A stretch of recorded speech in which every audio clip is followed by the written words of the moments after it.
Parte 7. O Rio de Sangue. O outono se aprofundava sobre as terras fluviais, trazendo chuvas frias e noites que chegavam mais cedo a cada dia.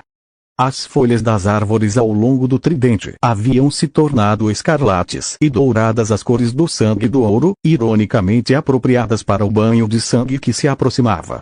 Arrenhuari consolidava seu domínio a partir de Arrenhal, a fortaleza amaldiçoada que agora pulsava com nova vida ou nova morte, dependendo da perspectiva. Milhares de escravos trabalhavam dia reconstruindo as muralhas destruídas, erguendo torres onde apenas cinzas restavam, limpando os escombros de 3 séculos de abandono.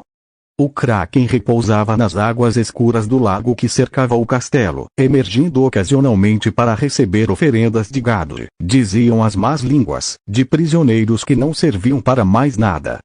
Mas Arryn não podia se dar ao luxo de apenas reconstruir. Havia inimigos em todas as direções.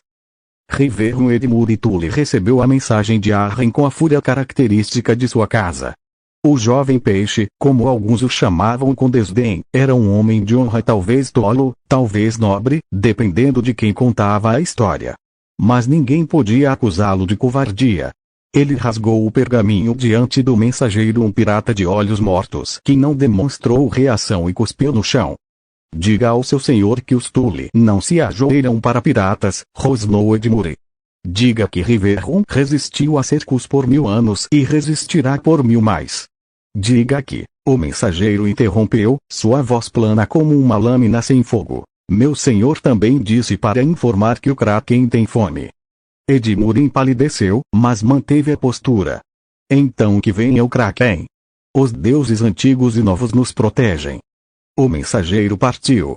Naquela noite, Edmure escreveu cartas desesperadas para todos os aliados que ainda lhe restavam, para Robb Stark no oeste, para os Blackvold em Raventree, até mesmo para os Frey, apesar de sua desconfiança. A resposta mais rápida veio de Correio ou do que restara dela. Não resista. Não há vitória. Apenas morte.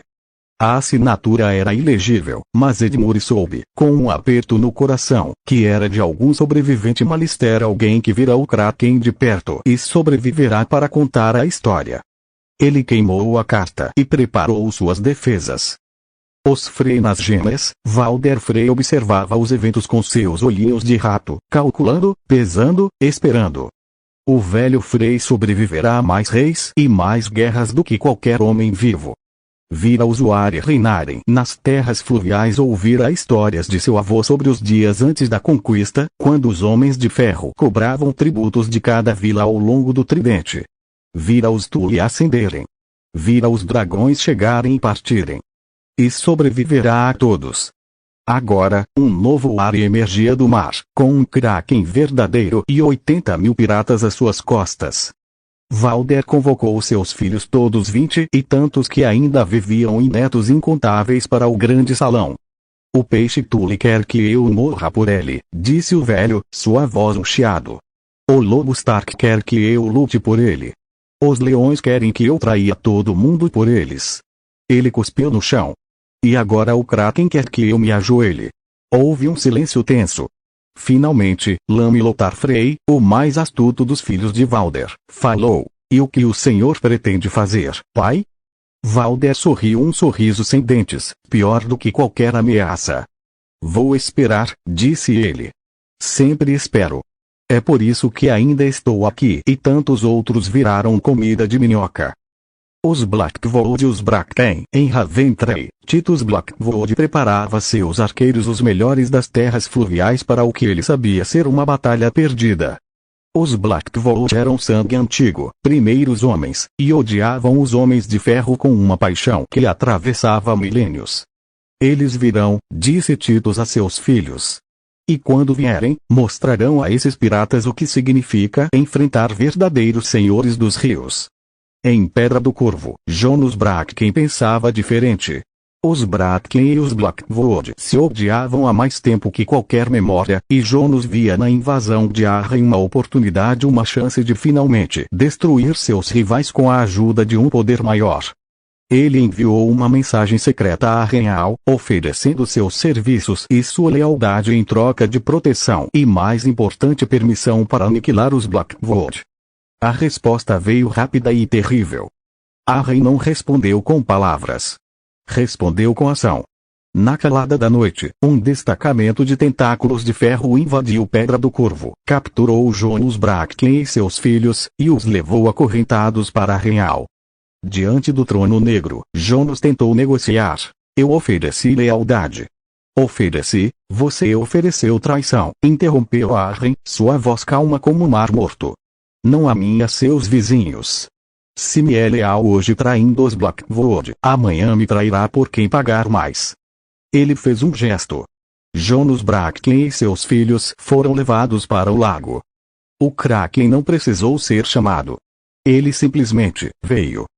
A marcha sobre Riverrun, com os Bracken eliminados e os Frey em silêncio calculista, Arryn voltou sua atenção para o coração da resistência, Riverrun. A fortaleza dos Tully era uma das mais formidáveis de Westeros, construída na confluência do Braço Vermelho e do Beija-Flor, suas muralhas banhadas por água de todos os lados. Um cerco convencional poderia durar anos. Arryn não tinha anos. Tinha um Kraken. A frota subiu o Braço Vermelho, 300 navios negros contra o céu cinzento. Asha comandava a ala esquerda, e Yara à direita, e Arryn no centro, em O Legado de Arryn, a trombeta em sua mão. Edmure Tully os esperava nas muralhas, com 1000 homens os melhores que lhe restavam. Arqueiros nas torres. Cavaleiros nos estábulos, prontos para investidas. E, em seu punho, a espada da família Garra de Truta, uma lâmina de aço valeriano que pertencerá aos Tully por gerações. Não se ajoelhe, disse Brynden Tully, o peixe negro, seu tio, ao seu lado. Morra de pé. É o que os Tully fazem. Edmure assentiu, a garganta seca. O Kraken emergiu quando o sol começava a se pôr, pintando o céu de laranja e vermelho, as cores do fogo, as cores do sangue. Desta vez, Arryn não usou a trombeta para destruir. Usou-a para comandar. O Kraken não atacou as muralhas, pelo menos não imediatamente. Em vez disso, mergulhou sob as águas do Beija-Flor, seu corpo imenso deslocando o rio, criando ondas que balançavam os navios como brinquedos. E então ele começou a mudar o curso do rio. Não era possível. Não era natural. Mas com Arryn murmurando palavras nas línguas das terras das sombras, o Kraken cavou novos leitos, desviou a água, criou passagens onde antes havia apenas muralhas líquidas. Em 3 dias, Riverrun não era mais uma ilha. O Braço Vermelho recuou, deixando lama e peixes moribundos. O Beija-Flor seguiu um novo curso, desviado por tentáculos que pareciam ter sido feitos para mover montanhas. E as muralhas de Riverrun, antes protegidas por água de todos os lados, agora estavam vulneráveis, acessíveis por terra seca. Edmure Tully viu seu castelo se tornar uma armadilha e fez a única escolha que sua honra permitia. Ele liderou uma carga. 1000 cavaleiros e homens de armas saíram pelos portões de Riverrun, investindo contra as linhas de piratas que se formavam na lama recém-exposta. Foi uma carga desesperada, bonita e inútil como uma flor desabrochando em um incêndio. Arryn observou do alto de uma colina improvisada, Asha e Yara ao seu lado. Os tentáculos de ferro formaram muralha de escudos e lanças. Os arqueiros mirienses treinados, com arcos longos capazes de perfurar armaduras, dispararam voleios que ceifaram cavaleiros como trigo. Edmure Tully alcançou as linhas inimigas. Lutou como um homem possesso, sua garra de truta cantando uma canção de aço. Matou 12 piratas antes que alguém pudesse detê-lo. Então Asha Greyjoy entrou na luta. Ela não usou cabeça de javali, a espada valeriana que Arryn lhe dera. Preferiu seus machados, as armas que conhecia desde a infância. Enfrentou Edmure no meio do caos, a lama salpicando seus rostos, o fedor de sangue e morte enchendo o ar. Eles lutaram por quase 1 minuto, uma eternidade em combate. Edmure era habilidoso, treinado pelos melhores mestres de armas de Westeros. Mas Asha era selvagem, imprevisível, criada nas ilhas onde cada dia era uma batalha pela sobrevivência. No fim, foi a experiência que venceu. Asha desarmou Edmure com um golpe que quebrou 2 de seus dedos, e quando ele caiu de joelhos, ela ergueu o machado para o golpe final. Não. A voz de Arryn ecoou pelo campo de batalha, carregada de algo que ninguém ali jamais ouvira a urgência. Asha hesitou, o machado imóvel no ar. Arryn cavalgou até ela, saltou do cavalo, e ajoelhou-se na lama ao lado de Edmure Tully. O senhor de Riverrun olhou para ele com ódio nos olhos, mas também com algo que podia ser confundido com curiosidade. Mate-me, cuspiu Edmure. Faça isso. Termine o que começou. Arryn observou por um longo momento. Então, lentamente, ele fez algo que ninguém esperava. Ele estendeu a mão. Eu não vim para matar você, Edmure Tully, disse Arryn. Vim para oferecer uma escolha. O que foi dito naquela noite, nas tendas de Arryn, poucos sabem. Os relatos divergem. Alguns dizem que Arryn ofereceu a Edmure a chance de governar as terras fluviais em seu nome, como seu Lorde Regente. Outros dizem que ele ofereceu a mão de sua irmã mais nova a uma mulher que não existia em casamento. Outros ainda, que ele simplesmente ameaçou destruir cada vila, cada castelo, cada família que os Tully amavam, uma por uma, até que Edmure implorasse pela morte. O que se sabe é que, ao amanhecer, Edmure Tully emergiu da tenda de Arryn com olhos vermelhos e uma expressão que ninguém conseguia ler. Ele se ajoelhou na lama diante de Arryn Wari. Riverrun se curva ao Kraken negro, disse ele, a voz rouca. Os Tully reconhecem Arryn Wari como o rei das ilhas e dos rios. Houve um momento de silêncio absoluto. Então, um murmúrio primeiro dos piratas, depois dos sobreviventes de Riverrun que cresceu até se tornar um rugido. Arryn ergueu a mão, e o silêncio voltou. Levante-se, Edmure Tully, disse ele. Você governará estas terras em meu nome. Cobrará meus tributos. Julgará meu povo. E viverá. Ele se inclinou, tão perto que apenas Edmure podia ouvir. Mas se me trair, se sequer pensar em traição, eu não o matarei. Matarei cada Tully que existe, cada parente, cada aliado, cada criado que já comeu em sua mesa. E você viverá para ver tudo. Edmure engoliu em seco e assentiu.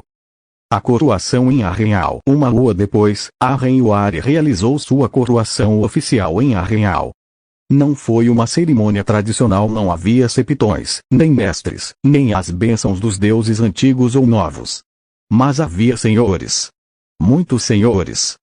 Edmure Tully estava lá, representando Riverrun e os vassalos que haviam se curvado.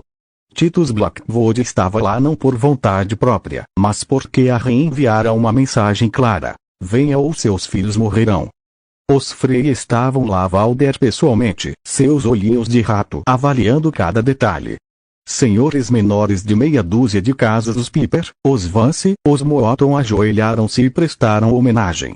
E no alto do trono negro, o mesmo trono que Arryn, o Negro, ocupara 300 anos antes, Arryn Wari recebeu suas coroas.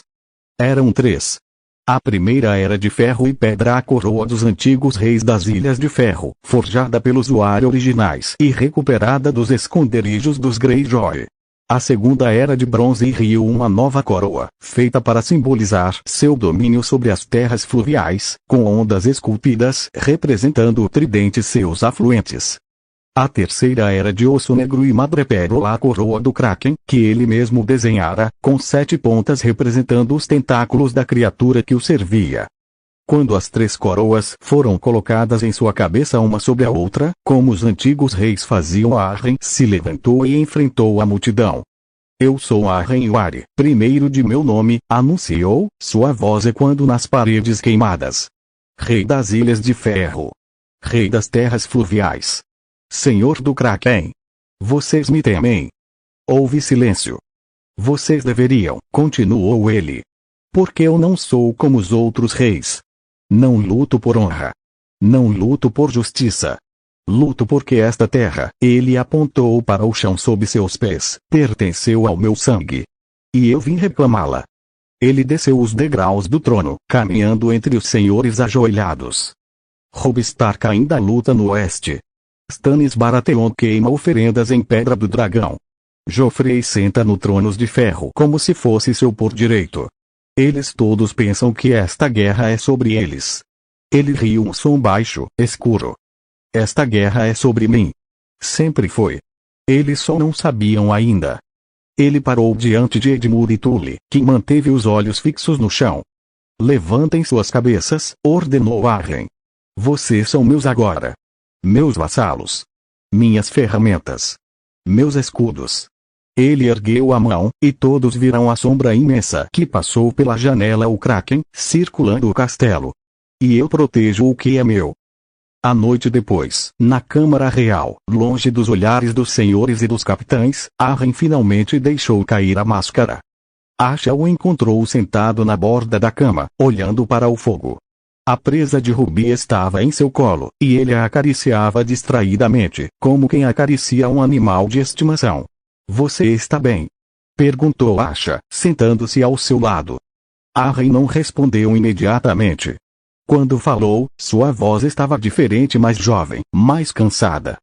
Meu ancestral construiu este castelo, disse ele.